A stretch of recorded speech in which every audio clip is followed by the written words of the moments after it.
Marcus is the only child, and I had him a little later in life, so I made sure that he had a lot of character and morals, and he was always a happy child. So I just always wanted to make life good for him and make sure he was happy and well adjusted.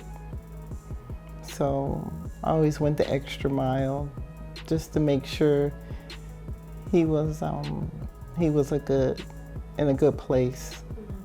Did Marcus show signs that he was going to be a boxer when he was a child? Yeah, he was always punching on something. No, not really. He had action figures, and he would play really aggressive with them. That was the only thing I saw. It wasn't really so much boxing, just he had a lot of energy. He liked to play different things, but nothing really like boxing.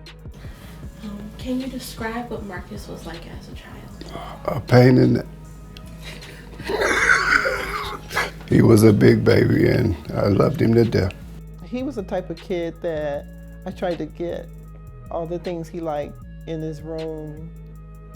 So toys, DVDs, and like I said, the action figures. So the thing about it is, every time we went to a store, he thought he should get something. Like if we went to Target, he'd be in the toy selection looking at action figures. So one time we were in the toy section, and I just really wanted to get him out of that. Stop thinking you're gonna get something every time we went somewhere. So it was a man in the aisle, and me and Marcus was having the discussion. He said, "Well, son, what do you want?" And Marcus said, "I want an action figure." I think it was like the Green Ranger or something. And he said, "I'll get it for him." And he had a full mink coat on, and I was looking, and it ended up being Tommy Hearns. And he said, "I'll get it for him." So he said, "Son, do you know who I am?" And Marcus said, "No." And I was kind of embarrassed, so I told him I'll let him know who he is. I'll show him some footage. So after that, I felt guilty, that Marcus didn't really know who he was. So I found boxing footage and was showing him, and it seemed like he liked it. So then I started putting him in competitive things, karate and things like that. He just really liked winning. I always want to say what led me to boxing was God. So that's number one. Two, how my life went. I played basketball to get closer to my father. He don't know this, so when he see this, Pop, that's what it was. Like I played basketball to get closer to him because that's what he did. That's what he grew up doing. So when I got older, I always had a temper. I always liked to fight. So when I got older, it was just like, this sport really ain't for me. I'm really not I'm a team player, but not in a sport where it's like, I gotta give you the ball and I gotta hope that you score for me, or I gotta rely on you. Yeah. I rely on me. In boxing, it's all me.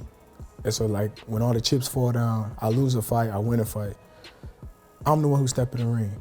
Yeah, my God led me to it. My coaches put me in the game. My coaches teach me. Strength and conditioning coach get me ready. I run my miles, I do all that. But when it's time for me to step in the ring, then it's just me. It's just me. If I lose, I lose. If I win, I win. And Mamba mentality, that's what I needed. Who is someone that he looked up to in a professional standpoint? Well, he liked Kobe Bryant and Michael Jordan. And then later years, he really loved LeBron. So I would say those three. I was a single mom, and it was really important to me for him to be adjusted. It was always just us living in really close, confined areas. So I wanted him to have discipline, and we always followed the schedule. And I was wanting to make sure he had structure and just basically be there for him as a mother and as a father in the discipline area. What were the obstacles that you had to overcome when committing yourself to such a dangerous sport? To boxing, the obstacles.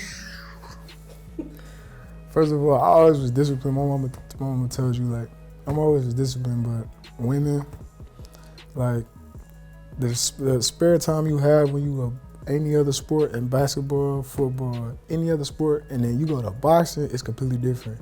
So basketball, football, tennis, soccer, they got off seasons. Boxing is no off season. There is no off season. You training all the time, 365. So part of it was women. You know, you want to, like, I'm young, like, you want to hang out, you want to do this, you want to take this one on a date. You can't do that. You also can't, birthdays, you going to miss them, holidays, Christmases, Thanksgivings, like, you're going to miss a lot of things. So I'll probably say the sacrifice of time. Time was probably the biggest obstacle. Really just focusing. Back then I had a problem with focusing. So really just locking in and just saying, like, with boxing, you can't halfway or halfway out because your life on the line. So it's either you locked in 100% or not. So that's probably the biggest obstacles I probably faced doing the sport. Was the. And how did you overcome them obstacles? I really just telling myself, looking at myself in the mirror, is this what you want to do? You know what I'm saying? Like, I quote unquote started late. So I started at 19. And that's not unheard of, but that's a time in your life where it's like, you got boxers who started 2 years old. Floyd started at 2. You got boxers that come out the womb and just start, and they have an easier road out. Me, that wasn't my story. I started out playing basketball, came into the sport late, and then the very first time I sparred, I had a bloody nose, and like, I had a bloody nose, my lip was busted, all that, and I just looked at myself in the mirror and I loved every minute of it. I looked myself in the mirror like, this is what you want to do. And then I picked it up. I don't ever want to brag or toot my horn, but I started at 19 and I picked it up like this. What are some attributes that you love about him? He likes to eat.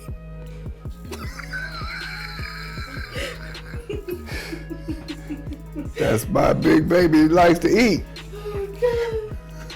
Marcus is very thoughtful and caring. He checks on me periodically all day. Just that how are you doing text. He's empathetic. He is always sincere and concerned.